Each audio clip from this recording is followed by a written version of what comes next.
In this video, I'm going to show you how to schedule a session or a meeting. I'm also going to show you how the participant will join the meeting and how you as the moderator will join the meeting. So first I'm going to open a browser. I'm going to choose Internet Explorer. In the URL bar at the top, I'm going to type sas.elluminate.com. I'm going to log in. For this purpose, I'm going to use Class 1 and log in. Now there's two ways you can schedule a meeting. Down here on the left is the Schedule a Meeting shortcut button. You can do it that way. Or you can go up to the Utilities tab, click on Session Management Meetings.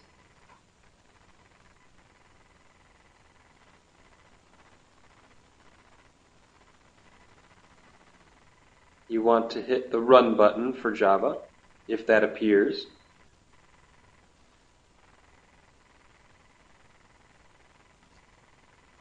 And then click the Accept button once Java has loaded. Next, you want to go up to the New button, click on that, and then these fields here are editable. You can make the parameters whatever you'd like. But for this purpose, I'm going to cancel and close out of this. I'm going to go back to the My Elluminate tab, and I'm going to go down to the Schedule a Meeting shortcut button. When I click on the button, it'll take us to the basic field section. In the session name, this is probably where you would put a section ID number for the class. So I'm going to put AH100, and you can put fall or spring, summer. That depends on what you want to do. There are two ways that you can schedule a meeting. If you have a class that runs a whole semester and you have one of the Elluminate counts, the best way to do it is to create an open session. So down here in the Session Starts button, this is going to be the date that the first class meets and the time that the first class meets. So let's say it's August 8th, and let's make it 2:30 p.m. The session ends is what's going to be the difference. If it's an open meeting for the whole semester, we're going to put the date that the class meets on last and the time, the ending time for the class. So let's say it's December 8th, and we're going to make it an hour class. So we're going to make it 3:30 p.m. Over here, I'm going to open these additional settings. These are different parameters here that you can adjust for this specific meeting. And remember, this is an open session, so this is the one session that you'll create for the whole semester that participants will connect to various times. Under Advanced Fields, you have Time Zone. Under Hosted By, this would be your name there. That doesn't show up in the meeting itself. That's just if you had multiple sessions and they were hosted by somebody else, that's where that name would go. But since they're all going to be hosted by the same person, which is the moderator, which should probably be you, you're going to put your name in there. All of these fields down here, you can read those and determine if you want to uncheck or check those boxes. That's up to you. I want to go down here to video quality. Fine color, you want to leave it at fine color. That way your participants can see you clearly, and vice versa, you can see your participants clearly. The boundary time is just the amount of time that a participant can join the session before the meeting actually starts. So this is set as 10 minutes, which is a good buffer time if participants want to join the session and sit there until you come in as the moderator or till you actually start with content. The max number of talkers simultaneously is 6, so that's automatically set as 6. The max number of video cameras, web cameras that can be shown at one time is 6. Down here, this is the phone section. If you have a participant that's going to join via teleconference, or if you as the moderator will be joining that way, this is where you put that information. Most times, you as the moderator will be using voice over IP, so you'll be using a computer and a microphone that's connected to it. But this is a phone number that probably your division might use for conference calls that multiple people can join in on. So you'd put that information in here. This section down here, I don't believe you need to pay any attention to. I don't think that has any bearing on participants joining in on the phone. Down here is the preloaded content. You can upload whiteboard files, or you can upload Elluminate plan files. Elluminate plan is a separate piece of software that you can load materials into, be it videos or PowerPoints.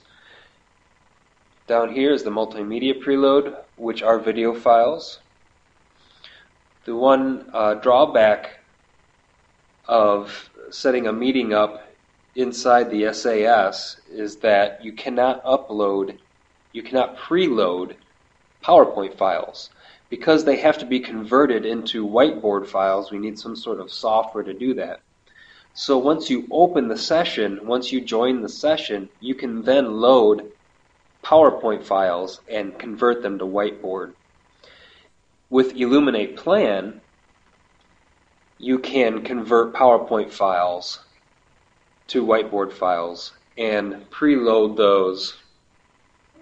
Actually, what you would do, you wouldn't preload them, you would start your session and then load that one Elluminate Plan file, which could have multiple attachments to it, which would preload videos or PowerPoint whiteboard files that you would have. So I'm going to show you briefly how to upload something. Click the File Upload button, click the Browse button, and select your files. Hit the Open button. I'm going to hit Cancel right now.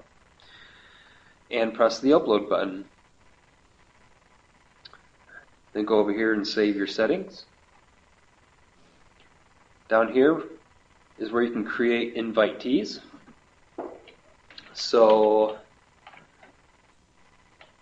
let's just say I'm going to put myself in here. It looks like I already have a separate email down there existing. I'm going to create invitee and scroll back down here, and I should see my name there. In order to invite people to your meeting, you can do it in this way. You can keep creating invitees. They have to be over in this field here to receive the email. These are existing contact emails here. If you have uploaded contacts prior to creating a session, you can select these and move them over to the participants list. There is another way to create invitees, and once I scroll up here and click on Create the Session, you'll see down here the guest link. Now this is the link that will be emailed out for your participants to join. So what you could do is simply copy this link here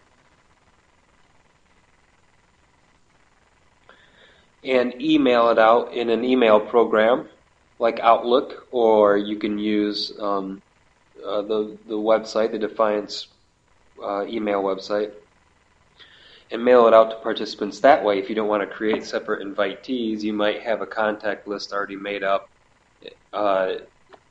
in a third-party email client, so that's up to you.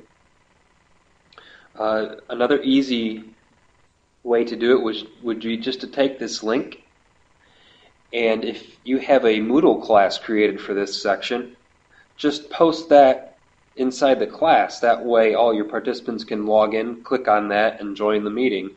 That's just as easy as doing it by email.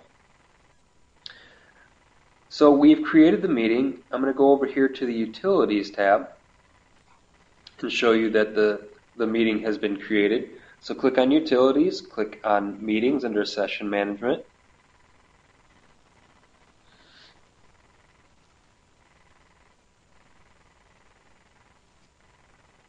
Click the Accept button. And you can see here our meeting has been created. Here's all of our defaults that we created. You can, of course, edit those if you want, if you click the Edit button. Over here in the Advanced tab, I want to show you something. Click on the Advanced tab. If you ever lose that guest link, it's right here. You can copy that and then send that back out to participants.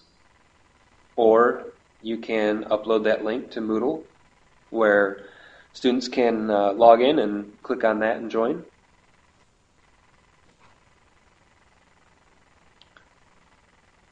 Next, I'm going to show you how your students will log in.